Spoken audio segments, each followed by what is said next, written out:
Why are you the way that you are? Honestly, every time I try to do something fun or exciting, you make it not that way. Super!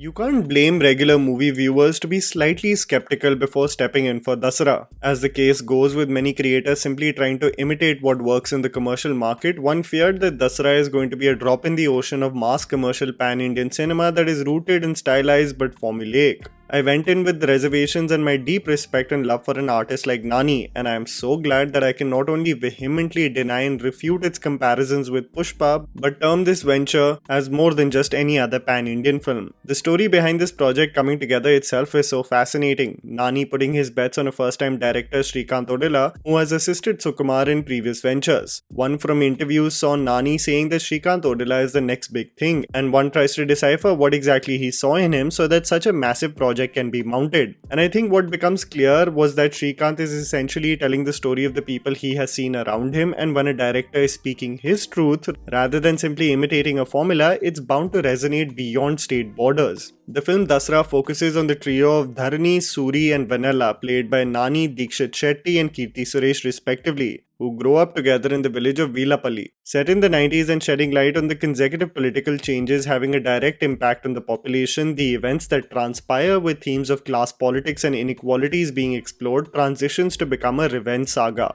I'm going to keep it as vague as possible because the movie and its makers have really kept the plot under wraps, and skillfully so, with all its teasers and trailers dropping. And before I get into the movie, I also have to tell you that a lot of my content beyond YouTube and my Instagram stories are also being published on the Nokio app, a community where you see my reviews in written form and on video, where we can build a community recommending each other films across languages. Users can watch my reviews on the Nokio app itself and share it with their friends, so do check it out. I'll put the link of the app and my profile in the description box below. My skepticism turned into abandon immediately as I stepped inside a packed theatre, and the crowd hooted and cheered for the opening credits where the makers gave an homage to the legends of Telugu cinema. But I got slightly worried as the opening sequence of Dharani and his friends smuggling coal from a running train presented some mediocre special effects as Nani performed some physics-defying stunts. I feared the template. I feared this is going to be the route that one expects for a pan-Indian film right now versus offering something unique.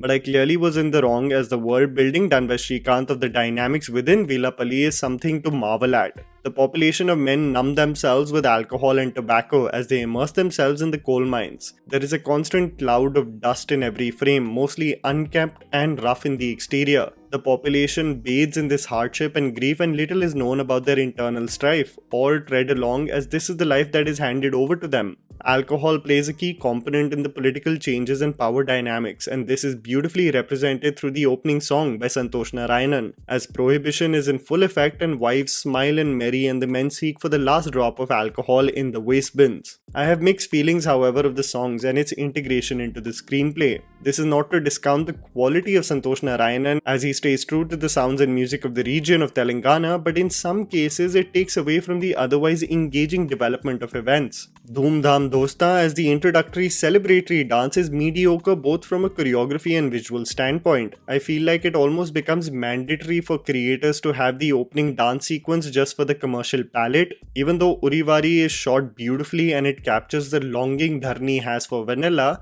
and Chamkila Angilesi is another celebratory dance, I still feel that the absence of some of the songs would have actually led to a crisper and more tight edit for Dasara. The essential soul of the film is the lead trio, and I felt like the time that was spent by the movie in sequences of merry and celebration could have been actually dedicated to the personalities of the trio and why they have glued together for so long and have a strong affinity for one another. There is this unbreakable bond that Dharani has for Suri, but other than the boundless love, its context or depth is never explored. I feel like a deeper dive into the affinity one has for another friend would have emotionally cut deep for viewers even more as the plot thickens and one gets more immersed in the individual journey of Dharani. Ever since the trailer of Dasara dropped, I have marveled at the posters of this film, each one having a distinct quality and style, especially at a time where barely anyone is putting thought into movie posters. Which brings me to the cinematography of Dasara, which is meant to be experienced on the big screen. The monochromatic sepia tone is essentially an insight into the lifestyle of the people of the film, immersed in dirt and filth, and one extracts happiness even in that misery. Captured exceptionally well by Satyan Suryan, especially leaving my jaw to drop